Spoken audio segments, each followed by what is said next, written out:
Selamat pagi, siang, ataupun malam, teman-teman dan Bu Lindra. Kami dari kelompok 1 akan mempresentasikan perihal kas dan setara kas. Yang pertama akan disampaikan oleh saya sendiri, Heri.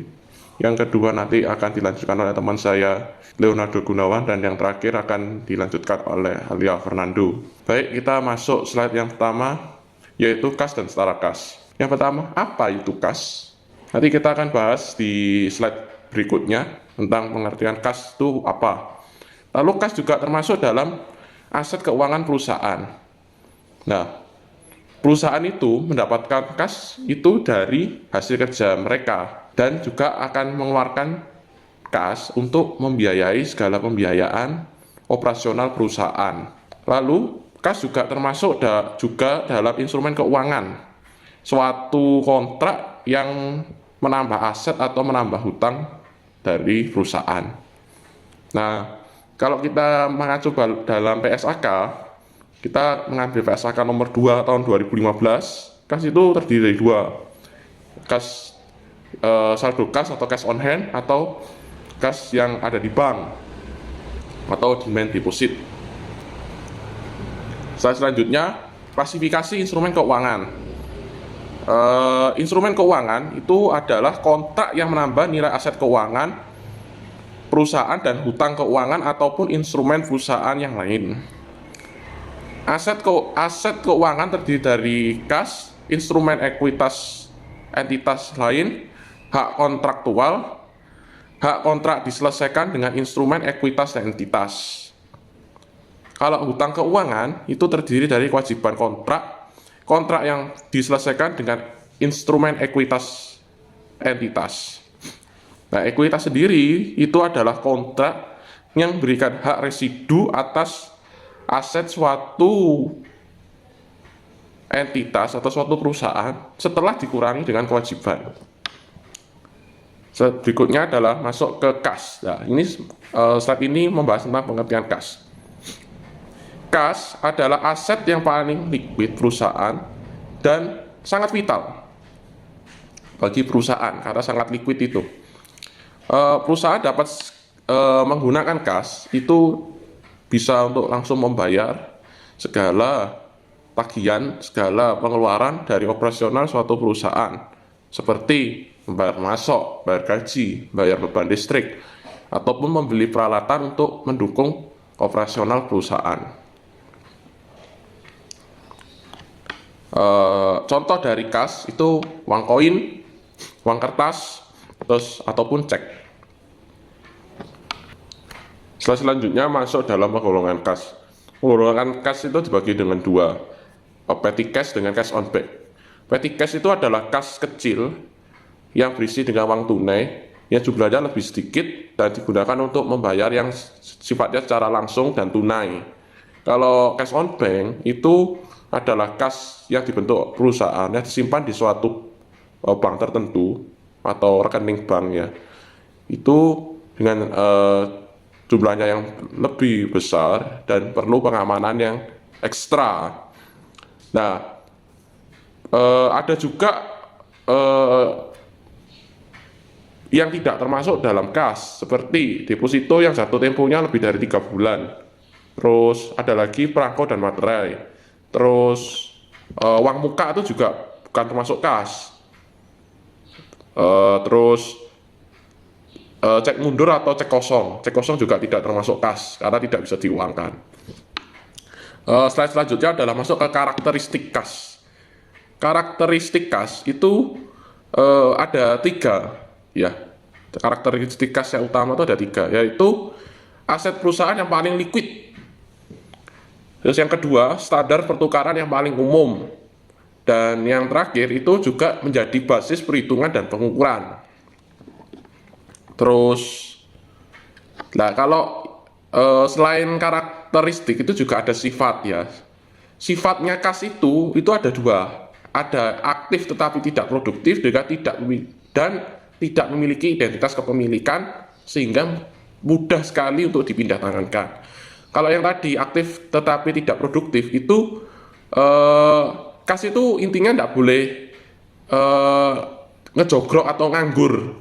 Jadi kalau kas itu terlalu nganggur juga tidak baik bagi perusahaan. Jadi perusahaan harus pandai dalam mengelola kas agar kas itu dapat produktif, tetapi perusahaan juga masih bisa punya eh, dana untuk bayar-bayar, memenuhi kebutuhannya operasional perusahaan.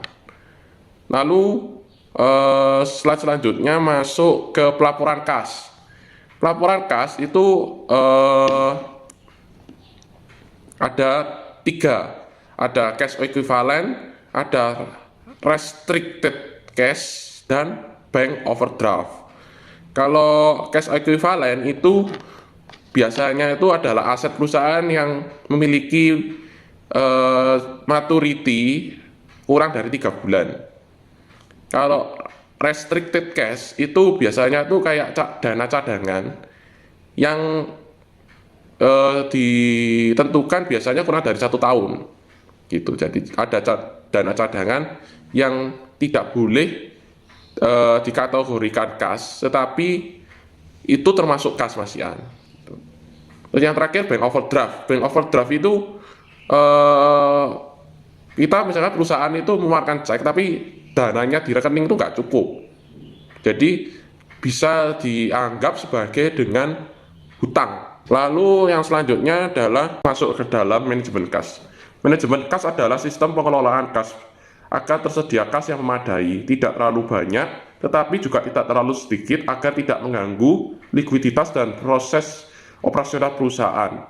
Tujuan manajemen kas itu ada dua, likuiditas dan earning. Dalam prinsip likuiditas, manajemen harus juga memikirkan bagaimana jumlah kas yang ideal dan tepat itu harus ditentukan jumlahnya berapa. Kalau dalam prinsip earning itu perusahaan harus diarahkan untuk mendapatkan kemungkinan hasil yang lebih besar dibandingkan dengan kas yang dikeluarkan. Jadi lebih ke arah efisien dan pengendalian kas yang baik. Selain itu, manajemen juga harus menjamin pembayaran yang dilakukan oleh perusahaan itu harus ekonomis dan tepat. Oke, slide selanjutnya kita masuk ke dalam perencanaan kas. Perencanaan kas itu biasa disebut dengan cash forecasting. Itu adalah suatu proyeksi penerimaan dan pengeluaran perusahaan pada periode tertentu dalam rangka pelaksanaan anggaran dan pendapatan serta pengeluaran perusahaan. Untuk membuat perencanaan kas itu ada dua hal yang harus dilakukan. Yang pertama, menentukan sumber penerimaan kas. Itu bisa dari pendapatan, investasi pemilik, ataupun jual aset. Kalau yang kedua, itu menentukan pengeluaran kas. Contohnya, itu pembayaran dividen, pembayaran utang, pembayaran pemasok, bayaran gaji, pembayaran listrik, dan lain-lain. Lalu, slide selanjutnya kita masuk ke pengakuan dan pencatatan kas. Kas itu diakui menggunakan sistem cash basis. Nah, cash basis sendiri itu adalah kas yang diakui pada saat pembayaran atau uang diterima. Menurut PSAK nomor 71, kas itu diakui oleh perusahaan sebesar nilai wajar. Jadi kalau kita terima 10 juta ya kita harus mengakui 10 juta dan dicatat 10 juta. Lalu penyajian kas. Kas dan setara kas dalam laporan posisi keuangan disajikan dalam kelompok aset lancar karena kas itu sangat liquid kan. Standar akuntansi itu tidak mengatur penyajian kas dalam laporan keuangan, sehingga dalam penyajian laporan keuangan itu perusahaan yang menentukan sendiri baiknya seperti apa, yang mudah dipahami, tetapi masih teliti dan masih kredibel, dapat dipertanggungjawabkan jumlah dan kebenarannya. Nama Leonardo Gunawan. Jadi di sini saya akan melanjutkan pembahasan mengenai pengendalian internal kas. Nah, pengendalian internal kas ini sangatlah dibutuhkan oleh perusahaan untuk dapat mengontrol berbagai hal yang dapat merugikan perusahaan. Jadi seperti kita ketahui, ini kas ini merupakan alat pembayaran yang paling umum yang sering digunakan perusahaan, baik itu transaksi pembelian maupun transaksi penjualan, dan sangat rentan untuk dilakukan penyalahgunaan, seperti contohnya pencurian. Jadi di sini juga dijelaskan kas merupakan aset yang paling rentan untuk pengalian dan penggunaan yang tidak tepat. Kemudian di sini manajemen menghadapi dua masalah akuntansi untuk transaksi tunai. Jadi di sini yang pertama, manajemen perlu menetapkan kontrol yang tepat untuk mencegah transaksi yang tidak sah yang dilakukan oleh petugas, karyawan, atau pihak lainnya.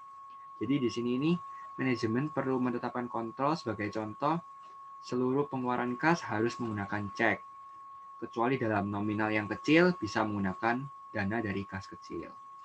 Kemudian yang kedua, di sini juga manajemen juga perlu memberikan informasi yang diperlukan untuk mengelola kas dan transaksi tunai dengan tepat. Kemudian kalau menurut buku Keso, jadi di sini untuk pengendalian internal kas ini, jadi perusahaan dapat menggunakan rekening bank. Jadi perusahaan dapat memperoleh tujuan pengendalian yang dibutuhkan dengan memvariasikan jumlah dan lokasi bank beserta jenis rekening bank. Jadi di sini ada 4. Yang pertama ada collection float. Jadi collection float di sini itu berkaitan dengan penundaan penerimaan dana yang merupakan perbedaan antara jumlah setoran menurut catatan perusahaan dengan kas yang terkumpul menurut catatan bank. Sebagai contoh, ketika perusahaan menerima cek, maka akan menimbulkan yang namanya collection float, di mana perusahaan akan sesegera mungkin melakukan pencatatan akuntansi, namun untuk di sisi bank, saldo tersebut tidak sesegera mungkin untuk berubah. Kemudian yang kedua ada lockbox accounts. Jadi di sini biasanya digunakan untuk perusahaan yang memiliki banyak cabang dengan menyewa sebuah kotak pos. Kemudian perusahaan memberikan otorisasi kepada bank untuk melakukan pengambilan cek yang ditujukan pada pos tersebut. Yang ketiga ada general checking account yang merupakan rekening bank utama di sebagian besar perusahaan dan seringkali satu-satunya rekening bank untuk usaha yang digunakan aktivitas sehari-hari perusahaan. Yang keempat ada impress bank accounts. Jadi perusahaan juga menggunakan rekening bank impress untuk menyediakan sejumlah kas tertentu dengan tujuan yang terbatas. Contohnya di sini untuk pencairan cek dalam nominal kecil, kemudian untuk gaji, dividen, komisi, bonus, dan sebagainya. Jadi rekening tersebut itu bertindak sebagai rekening clearing untuk sejumlah besar cek atau untuk jenis cek tertentu. Kemudian selanjutnya ada juga perlindungan fisik dari saldo kas. Jadi di sini perusahaan tidak hanya harus menjaga penerimaan kas dan pengeluaran kas melalui pengendalian internal, tapi juga harus melindungi uang kas yang ada di perusahaan dan kas yang ada di bank. Jadi di sini ada 5 faktor. Yang pertama, perusahaan perlu berusaha semaksimal mungkin meminimalkan kas yang ada di kantornya. Kemudian yang kedua, perusahaan hanya perlu memiliki dana kas kecil, penerimaan hari ini, dan mungkin dana untuk pembuatan perubahan. Yang ketiga, sebisa mungkin dana yang disimpan itu disimpan dalam lemari besi atau brankas. Kemudian yang keempat, perusahaan harus mengirimkan kwitansi atau tanda terima setiap hari ke bank dengan sesegera mungkin. Yang kelima, perusahaan perlu secara berkala memberikan saldo yang tertera di buku besar. Kemudian pembahasan selanjutnya mengenai kas kecil. Jadi kas kecil ini digunakan untuk tujuan tertentu dengan jumlah nominal yang kecil. Untuk besar kecilnya kas kecil ini disesuaikan dengan operasional suatu perusahaan. Jadi dalam kas kecil ini ada 5 tahapan. Yang pertama ada pembentukan dana kas kecil. Jadi di sini dimulai dengan memberikan jumlah kas kecil selama satu periode tertentu, seperti mingguan atau bulanan. Kemudian yang kedua ada pengeluaran dana kas kecil. Tidak dibutuhkan catatan jurnal. Ini khususnya untuk metode impress. Kalau metode fluktuatif memerlukan jurnal. Dan pada saat pegawai membutuhkan dana kas kecil, maka pemegang dana kas kecil akan membuat bukti pengeluaran kas kecil yang ditandatangani oleh pemegang dana kas kecil dan pegawai yang menggunakan dana tersebut. Kemudian yang ketiga ada pengisian kembali kas kecil. Jadi di sini pemegang kas kecil akan menyerahkan bukti pengeluaran kas kecil yang telah dibuat dan dilampirkan dengan bukti asli.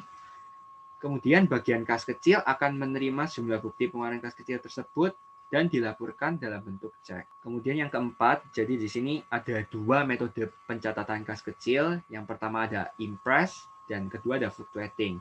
Perbedaannya ada, yang pertama ada pada saat pengisian dana kas kecil. Kalau impress ini jumlahnya selalu tetap. Sedangkan fluctuating jumlahnya ini bisa berubah-ubah, bisa lebih kecil maupun lebih besar. Kemudian untuk pencatatan transaksi dan mutasi dana kas kecil dilakukan pada saat penggantian dana. Sedangkan untuk fluctuating system, pencatatan transaksi dan mutasi dana kas kecil dilakukan setiap saat terjadinya pengeluaran dana kas kecil. Yang terakhir untuk pelaporan kas kecil sendiri ini dilaporkan pada laporan posisi keuangan bagian aset lancar dan menduduki urutan yang paling atas. Dan apabila jumlah dari kas kecil tersebut tidak material, maka tidak perlu terpisah dari kas. Berikut untuk perbedaan pencatatan jurnalnya pada saat pembentukan kas kecil, baik metode impress maupun fluctuating system, sama, yaitu kas kecil pada kas. Kemudian yang kedua, pada saat pengeluaran dana kas kecil, untuk metode impress ini tidak membutuhkan jurnal, hanya menyimpan bukti pengeluaran kas kecil tersebut. Sedangkan untuk metode fluctuating ini diperlukan jurnal, yaitu biaya-biaya pada kas kecil. Untuk pengisian kembali kas kecil, impress system ini mencatat jurnal biaya-biaya pada kas, sedangkan untuk fluctuating system ini kas kecil pada kas. Kemudian lanjut ke rekonsiliasi saldo bank. Jadi rekonsiliasi saldo bank di sini ini juga merupakan salah satu pengendalian internal perusahaan mengenai saldo pencatatan menurut perusahaan dengan saldo kas yang ada di bank. Jadi apabila bank yang belum mencatat, maka catatan perusahaan itu dianggap benar. Dan apabila kedua belah pihak atau salah satu pihak yang belum melakukan pencatatan, maka diperlukan yang namanya penyesuaian.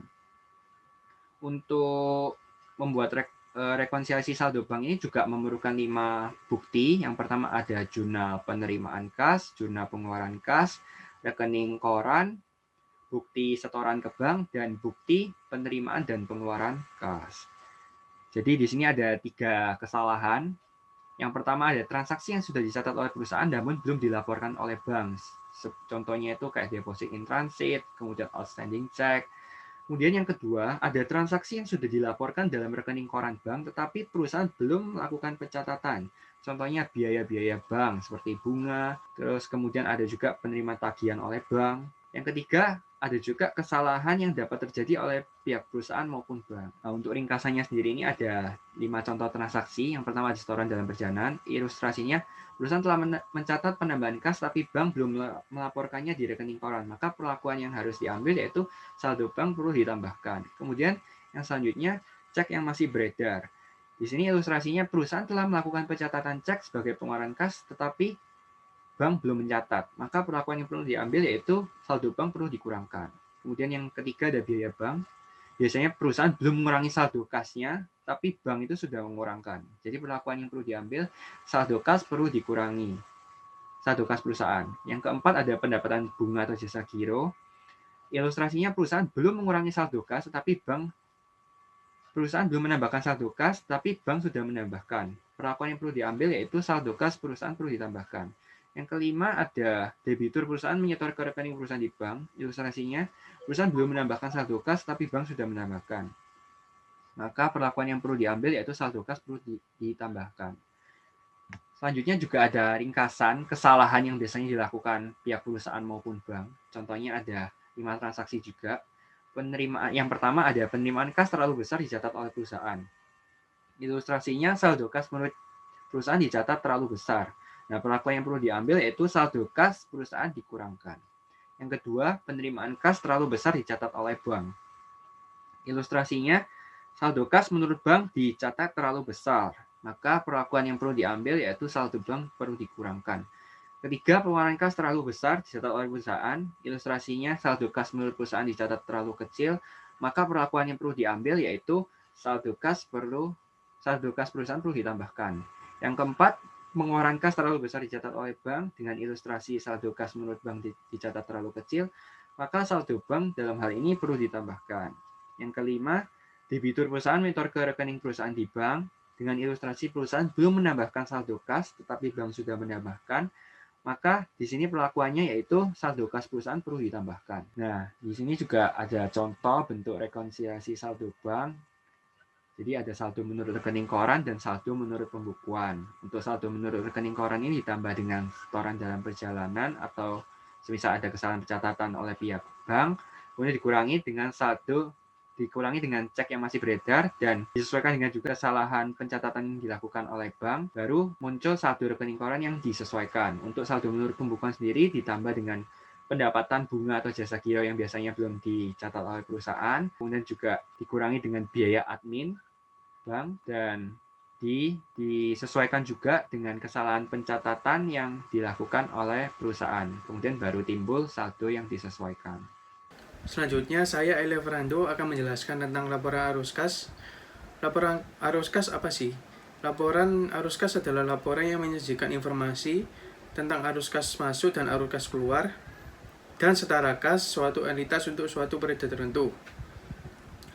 Jadi, setiap perusahaan yang beroperasi tentunya akan membentukkan laporan arus kas agar nantinya dapat dipertanggungjawabkan kepada para pemangku kepentingan. Tujuan utama dari laporan arus kas adalah menyajikan informasi tentang perubahan arus kas dan setara kas yang berasal dari penerimaan kas dan pengeluaran kas suatu entitas untuk suatu periode tertentu. Selanjutnya ada 5 kegunaan laporan arus kas. Yang pertama yaitu mengevaluasi kemampuan entitas dalam menghasilkan kas dan setara kas, waktu dan kepastian dalam menghasilkannya. Yang kedua, mengevaluasi struktur keuangan entitas dan kemampuannya dalam memenuhi kewajiban dan membayar dividen. Yang ketiga, memahami pos yang menjadi selisih antara laba rugi periode berjalan dengan arus kas neto dari kegiatan operasi. Yang keempat, membandingkan kinerja operasi antara entitas yang berbeda karena arus kas neto dari laporan arus kas tidak dipengaruhi oleh perbedaan pilihan metode akuntansi dan pertimbangan manajemen. Yang kelima, membutuhkan pengguna laporan keuangan untuk mengembangkan model untuk menilai dan membandingkan nilai kini arus kas masa depan antar entitas yang berbeda. Selanjutnya, di sini ada format laporan arus kas. Jadi, laporan arus kas ini dibagi menjadi 3 aktivitas. Yang pertama yaitu aktivitas operasi, yang kedua ada arus kas dari aktivitas investasi, yang ketiga ada arus kas dari aktivitas pembiayaan. Nantinya ini dari ketiga aktivitas ini akan ditotal, lalu hasilnya nanti kita bisa menyimpulkan apakah ada terjadi kenaikan atau penurunan bersih kas. Nanti dari hasil tersebut akan dikurangi dengan kas awal tahun, lalu ketemu kas akhir tahun. Selanjutnya di sini ada ilustrasi tentang laporan arus kas. Jadi laporan arus kas ini ada 2 macam pembuatannya. Yang pertama ada metode langsung, yang kedua ada metode tidak langsung. Seperti yang sudah saya jelaskan di slide sebelumnya bahwa laporan arus kas ini dibagi menjadi 3 aktivitas, yaitu aktivitas operasi, investasi, dan pendanaan. Nah, sekarang kita masuk dalam detail-detail setiap aktivitasnya. Aktivitas operasi untuk yang pertama. Nah, di aktivitas operasi ini, penghasil utama pendapatan entitas meliputi pengaruh kas dari transaksi yang digunakan untuk menentukan laba bersih. Nah, di dalam aktivitas operasi ini dibagi menjadi 2 lagi, ada arus kas masuk dan arus kas keluar. Nah, untuk arus kas yang masuk ini ada penjualan barang dan jasa, penerimaan royalti atau komisi, pendapatan bunga, serta dividen. Untuk arus kas keluar, terdapat pembayaran kepada pemasok, pegawai, pajak, dan bunga pinjaman. Yang kedua, ini ada aktivitas investasi. Di dalam aktivitas investasi ini berupa perolehan dan pelepasan aset jangka panjang, serta investasi lain yang tidak termasuk setara kas. Terdapat 2 klasifikasi arus kas dalam aktivitas investasi ini. Sama seperti aktivitas operasi, jadi dibagi 2, ada arus kas masuk dan arus kas keluar. Di dalam arus kas masuk ini ada penjualan aset tetap, penjualan aset tak berwujud, penjualan saham, penerimaan dan pembayaran pinjaman yang diberikan kepada entitas lain. Sedangkan untuk yang arus kas keluar, ada pembelian aset tetap, pembelian aset tak berwujud, pembelian investasi saham, pengeluaran untuk pemberian pinjaman kepada entitas lain. Ketiga, Di sini ada aktivitas pendanaan. Jadi aktivitas ini aktivitas yang mengakibatkan perubahan dalam jumlah serta komposisi kontribusi modal dan pinjaman anuitas. Dalam aktivitas ini meliputi yang pertama yaitu perolehan sumber daya dari pemilik dan komposisinya kepada mereka dengan pengembalian atas investasinya. Yang kedua, peminjaman uang dari kreditor serta pelunasannya. Terdapat juga dua klasifikasi seperti yang dua aktivitas sebelumnya tadi sudah saya jelaskan. Terdapat arus kas masuk dan arus kas keluar. Yang arus kas masuk ini ada menerbitkan saham dan menerbitkan instrumen utang. Sedangkan untuk yang arus kas keluar terdapat membeli kembali saham, membayar utang atau pinjaman, serta membayar dividen kepada pemegang saham. Jadi di sini kami dari kelompok 1 memberikan contoh perbandingan analisis arus kas industri sejenis. Di sini kami memilih PT Umpus dan PT Transpower Marine. Jadi kedua perusahaan tersebut merupakan perusahaan transportasi pengangkutan. Di sini dapat laporan arus kasnya, perbandingan laporan arus kas kedua perusahaan tersebut. Di sini ada aktivitas operasi, investasi, dan pendanaan di slide selanjutnya. Nah, di setiap perusahaan dibagi ada 2 tahun 17-18 dan 18-19.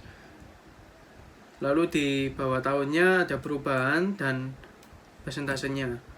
Untuk menghitung persentasenya yaitu dengan cara angka atau nominal yang ada di laporan arus kas pada tahun berjalan dikurangi dengan tahun dasar atau tahun sebelumnya. Misal menghitung 2017-18 untuk presentasinya angka yang 2018 dikurangi oleh 17.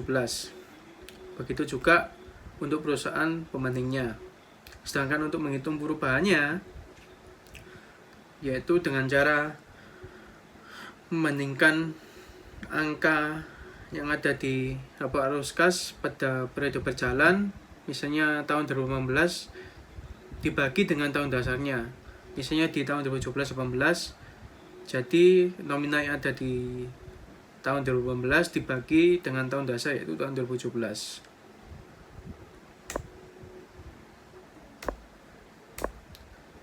Saya akan langsung aja di kesimpulannya dari perbandingan analisis kedua perusahaan tersebut. Yang pertama ada arus kas dari aktivitas operasi. Dalam arus kas aktivitas operasi pada tahun 17-18 PT Umpus terlihat baik, di mana PT Umpus mengalami peningkatan arus kas yang diperoleh secara signifikan, menunjukkan selisih yang cukup jauh dari tahun periode 18-19. Sedangkan pada tahun 17-18 PT Transpower Marine cenderung lebih stabil dibandingkan PT Umpus. Yang kedua, ada arus kas dari aktivitas investasi. Dalam arus kas aktivitas investasi ini, pada tahun 18-19, PT Umpus terlihat mengalami penurunan dibandingkan dengan periode sebelumnya. Dibandingkan dengan PT Transpower Marine, perusahaan tersebut mengalami peningkatan yang signifikan. Dikarenakan akun aset PT Transpower Marine mengalami peningkatan yang signifikan. Lalu yang ketiga, arus kas dari aktivitas pendanaan. Dalam arus kas aktivitas ini, PT Umpus pada periode 17-19 terjadi penurunan yang cukup signifikan dikarenakan pada periode tersebut PT Umpus mencoba melakukan pembayaran utangnya, sedangkan pada perusahaan pembanding cenderung lebih stabil meskipun juga melakukan pembayaran utang kepada krediturnya. Jadi kesimpulan dari analisis kedua perusahaan tersebut, secara umum PT Umpus dan PT Transpower Marine sama baiknya, tapi PT Transpower Marine cenderung lebih stabil dibandingkan PT Umpus. PT Umpus mengalami peningkatan yang signifikan pada aktivitas pendanaan, yaitu pada periode 17-19 sebesar min 243,27 dan periode 18-19 sebesar min 68,83%. Sedangkan untuk pembanding pada arus kas neto yang digunakan untuk aktivitas investasi terjadi peningkatan yang signifikan yaitu sebesar 321,39%, di mana PT Umpus justru mengalami penurunan di periode 18-19, yaitu dari periode sebelumnya sebesar 4,95 menurun menjadi min 14,21. Semua angka-angka yang ada di sini itu diambil dari tabel-tabel yang dibuat sebelumnya ini. Oke, sekian presentasi dari kelompok kami. Sekian dan terima kasih.